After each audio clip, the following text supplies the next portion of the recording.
Hello everyone, তনয়ার পাকশালাতে সবাইকে স্বাগত জানাই। যারা ফার্স্ট টাইম চ্যানেলটা ভিজিট করছো তাদের কাছে অনুরোধ রইল চ্যানেলটা সাবস্ক্রাইব করো, পাশে থাকা বেল আইকনটি প্রেস করো যাতে নতুন নোটিফিকেশন তোমাদের সামনে চলে আসে।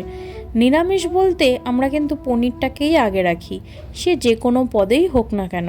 তাই জন্য মনে হলো এরকম একটা হেলদি রেসিপি আর খুব সহজেই যদি বানানো যেতে পারে তাহলে তোমাদের সঙ্গে শেয়ার করা যেতেই পারে। আজকের রেসিপি দই পনির রেসিপি। এর জন্য দেখো আমাদের লাগছে এখানে পনিরগুলোকে আমরা এইভাবে কিউব শেপ করে কেটে নিয়েছি। আর এখানে কিন্তু আমরা তোমাদের ছবিটা দেখানোর জন্য সামান্য কিছু পনির রেখেছি। ভিডিও চেক করার দরুন তোমরা জানতেই পারবে এখানে আমরা অনেকখানি পনির রেখেছি আলাদা করে, প্রায় 1.5 কিলো মতন। যেহেতু 1.5 কিলো মতন সেহেতু কোয়ান্টিটি অনুসারে তোমাদেরকে বলছি। এই পনিরের মধ্যে আগের পাটে কিছুটা পনির মা ভেজে অলরেডি তুলেই রেখেছে। এবার দেখো ভিডিওর লক্ষ্যে বলতে পারো এই পনিরের মধ্যে দেওয়া হয়েছিল সামান্য একটু নুন দিয়ে, সেই তেলের মধ্যেই কিন্তু এটা সম্পূর্ণ সাদা তেলেই করা হচ্ছে। দেখো এই পনিরগুলোকে একটু গোল্ডেন ব্রাউন করে ভেজে নেওয়া হবে। কাঁচা পনির খেতে কিন্তু একটু অন্যরকম লাগে, আর ভেজে নিলে ছানা ভাজার গন্ধটা বেশ ভালো লাগে যে কোনো রান্নাতে। দেখো এখানে কাজু, কিশমিশ, সাদা গোলমরিচ আর কিছু কাঁচা লঙ্কা, যেগুলোকে আমরা মিক্সার জারে দিয়ে এটাকে কিন্তু ভালো করে পেস্ট বানিয়ে নেব। হালকা গোল্ডেন ব্রাউন কালার ধরলেই কিন্তু এটাকে তুলে রেখে দিতে হবে। তোমরা চাইলে কিন্তু সামান্য একটু গরম জলে নুন আর চিনি দিয়েও এটাকে ভিজিয়ে রাখতে পারো, আমরা সেটাকে স্কিপ করলাম। এবার ওই তেলের মধ্যে দিয়ে দেওয়া হলো 1/2 ইঞ্চি মতন আদা বাটা, যেটাকে আমরা প্রথমেই কিন্তু দেখো খুব সুন্দর করে গ্রেট করে রেখেছিলাম। সেই আদাটাকে কিন্তু এখানে দিয়ে দেওয়া হলো। এখানে আমরা ফোড়নের কোনো রকম গরম মশলা ব্যবহার করলাম না। আর এখানে দেখো বেশ অনেকখানি দই কিন্তু আমাদের জল ঝরিয়ে ফেটিয়ে রাখা রয়েছে। এবার যখন কাঁচা আদার যে গন্ধটা সেটা চলে যাবে তখন কিন্তু 1 কাপ মতন আমরা এখানে ফেটানো টক দই ব্যবহার করেছি। এই সময় গ্যাসের ফ্লেমটা একদম লোতে রেখেই করতে হবে, নইলে কিন্তু দই যদি ফেটে যায় তাহলে কিন্তু ছানা চলে আসবে, তাহলে খেতে একদম ভালো লাগবে না। তোমাদের একটা ছোট্ট করে টিপস দিতে পারি, সেটা হচ্ছে দইয়ের ফাটানোর সময় তোমরা কিন্তু চাইলে 1/2 চামচ মতন ময়দা অ্যাড করতে পারো। এবার দেখো দিয়ে দেওয়া হলো একটু নাড়িয়ে চাড়িয়ে, যখন এই দইটা ভাজা ভাজা মতন হয়ে আসবে তখন দেখো কষানো হলে দিয়ে দেওয়া হলো এখানে কাঁচা লঙ্কা আর যে সাহা মরিচ যেটা ছিল বাটা সেটাকেও কিছুটা অংশে দেওয়া হলো। এবার এখানে ঝালটা যে যেরকম পছন্দ করো সেই অনুযায়ী দিও। দেখো অর্ধেকটা দিয়ে কিন্তু আমরা প্রথমে আবারও ভালো করে ভেজে নেব। মশলাটা খুব সুন্দর ভেজে নিতে হবে মিডিয়াম টু লোতে রেখে।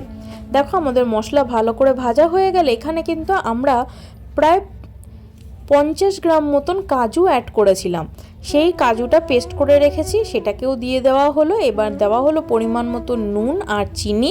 শুকনো লঙ্কাটা আমরা ফোড়নে দিইনি, তাহলে তার সেন্ট একটু অন্যরকম আসে, তাই এই সময় আমরা শুকনো লঙ্কা দুটো অ্যাড করলাম। কালারটাও একরকম থাকবে, যেটা দেখতে ভীষণ ভালো লাগে। এবার দেখো এখানে দেখো সম্পূর্ণ যে তেলটা ছিল সেই তেলটা কিন্তু সম্পূর্ণ চুষে নিয়েছে মশলাতে।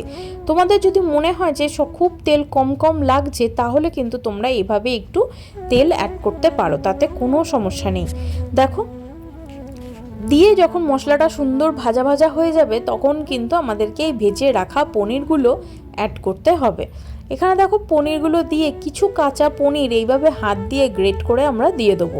যেহেতু এর মধ্যে কোনো রকম আলু নেই তাই জন্য এই গ্রেট করা পনির যদি একটু মুখে পড়ে বেশ ভালো লাগে খেতে, আর ঝোলটাও কিন্তু অনেকখানি গা মাখা মাখা হয়।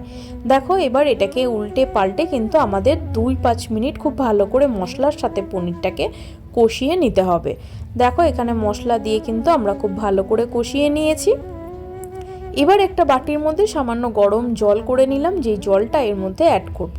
খুব বেশি ঝোল আমরা এটা করব না, হালকা একটু গ্রেভি থাকলেই চলবে।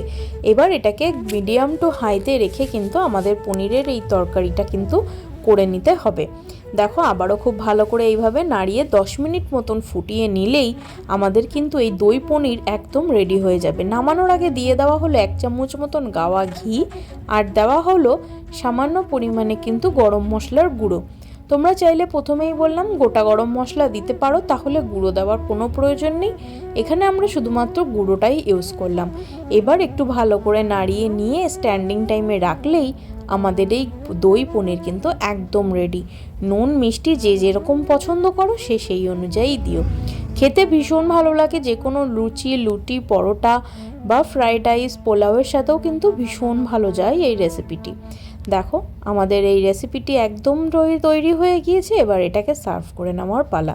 বন্ধু বান্ধব, আত্মীয় স্বজন সবার সাথে শেয়ার করো আর জানাও কমেন্ট সেকশানে তোমাদের কেমন লাগলো।